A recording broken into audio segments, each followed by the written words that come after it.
بسم اللہ الرحمن الرحیم۔ السلام علیکم۔ اللہ تعالیٰ قرآن کریم میں ارشاد فرماتا ہے، اے ایمان والو، تم پر روزے فرض کیے گئے جس طرح تم سے پہلی امتوں پر فرض کیے گئے تھے تاکہ تم متقی بن جاؤ۔ حضور اکرم صلی اللہ علیہ وسلم نے ارشاد فرمایا، جس نے ایمان کے ساتھ ثواب کی نیت سے یعنی خالصتاً اللہ کی خوشنودی حاصل کرنے کے لیے روزہ رکھا، اس کے گزشتہ تمام چھوٹے گناہ معاف فرما دیے جاتے ہیں۔ جب حضور اکرم صلی اللہ علیہ وسلم نے منبر کے پہلے درجے پر قدم رکھا تو فرمایا آمین، جب دوسرے درجے پر قدم رکھا تو فرمایا آمین، جب تیسرے درجے پر قدم رکھا تو فرمایا آمین۔ جب آپ صلی اللہ علیہ وسلم خطبے سے فارغ ہو کر نیچے اترے تو صحابہ کرام رضی اللہ تعالی عنہ نے عرض کیا کہ ہم نے آج آپ سے منبر پر چڑھتے ہوئے ایسی بات سنی جو پہلے کبھی نہیں سنی تھی۔ آپ صلی اللہ علیہ وسلم نے ارشاد فرمایا، اس وقت حضرت جبرائیل علیہ السلام میرے سامنے آئے تھے۔ جب پہلے درجے پر میں نے قدم رکھا تو انہوں نے کہا، ہلاک ہو وہ شخص جس نے رمضان کا مبارک مہینہ پایا پھر بھی اس کی مغفرت نہ ہو سکی۔ میں نے کہا آمین۔ پھر جب دوسرے درجے پر چڑھا تو انہوں نے کہا، ہلاک ہو وہ شخص جس کے سامنے آپ صلی اللہ علیہ وسلم کا ذکر مبارک ہو اور وہ آپ صلی اللہ علیہ وسلم پر درود نہ بھیجے۔ میں نے کہا آمین۔ جب تیسرے درجے پر چڑھا تو انہوں نے کہا، ہلاک ہو وہ شخص جس کے سامنے اس کے والدین یا ان میں سے کوئی ایک بڑھاپے کو پہنچے اور وہ اسے جنت میں داخل نہ کرا سکے۔ میں نے کہا آمین۔ نبی صلی اللہ علیہ وسلم کی پوری زندگی مسلمانوں کے لیے مشعل راہ ہے۔ انہوں نے زندگی کے ہر قدم پر اللہ کے دین کو واضح سمجھایا اور شریعت کے اصولوں پر چلنے کی تلقین کی۔ نبی صلی اللہ علیہ وآلہ وسلم نے ہمیں صبر کرنے کا بھی درس دیا اور خود مشکل سے مشکل معاملات میں صبر کر کے دکھایا۔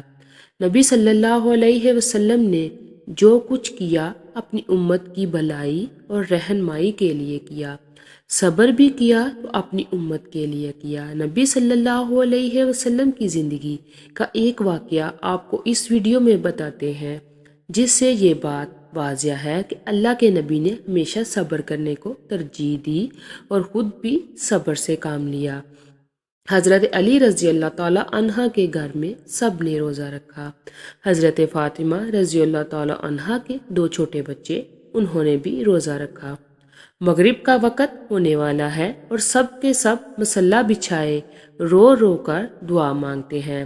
حضرت فاطمہ الزہرا رضی اللہ تعالیٰ عنہا دعا ختم کر کے گھر میں گئیں اور 4 روٹی بنائی۔ اس سے زیادہ اناج گھر میں نہیں ہے۔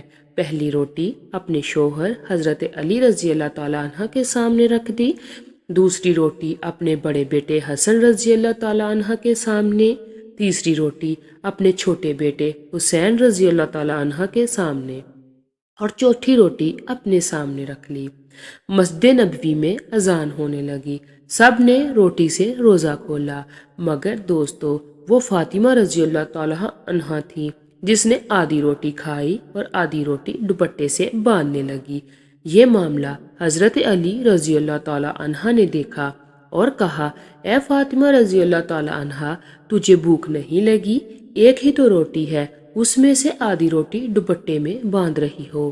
فاطمہ رضی اللہ تعالیٰ عنہ نے کہا، اے علی رضی اللہ تعالیٰ عنہ، ہو سکتا ہے میرے بابا جان محمد صلی اللہ علیہ وآلہ وسلم کو افطاری میں کچھ نہ ملا ہو۔ وہ بیٹی کیسے کھائے گی جس کے باپ نے کچھ نہیں کھایا ہوگا؟ فاطمہ رضی اللہ تعالیٰ عنہ دوپٹے میں روٹی باندھ کر چل پڑی۔ ادھر ہمارے نبی صلی اللہ علیہ وآلہ وسلم مغرب کی نماز پڑھ کر آ رہے تھے۔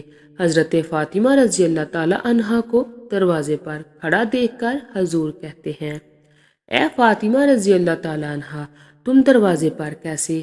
فاطمہ رضی اللہ تعالیٰ عنہ نے کہا اے اللہ کے رسول صلی اللہ علیہ وآلہ وسلم مجھے اندر تو لے چلے۔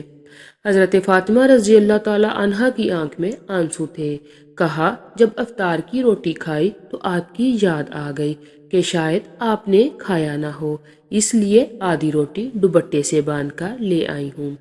روٹی دیکھ کر ہمارے نبی صلی اللہ علیہ وسلم کی آنکھوں میں آنسو آ گئے اور کہا اے فاطمہ رضی اللہ تعالیٰ عنہ اچھا کیا جو روٹی لے آئی، ورنہ چوتھی رات بھی تیرے بابا کی اس حالت میں نکل جاتی۔ دونوں ایک دوسرے کو دیکھ کے رونے لگتے ہیں۔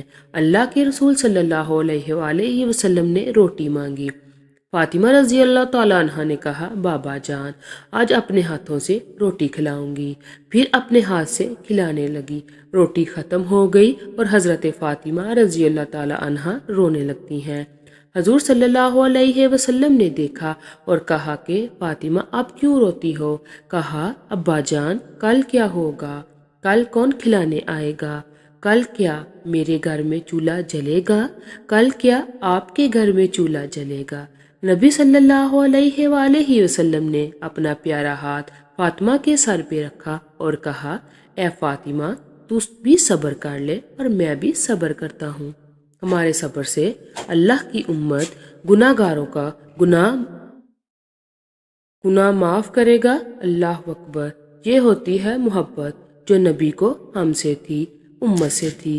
یہ گناہ گار امتی ہم ہی ہیں جن کے لیے نبی بھوکے رہے، نبی کی بیٹی بھوکی رہی، اور ہم لوگ کیا کر رہے ہیں ان کے لیے کل قیامت کے دن میں، اور آپ سب لوگ کیا جواب دیں گے؟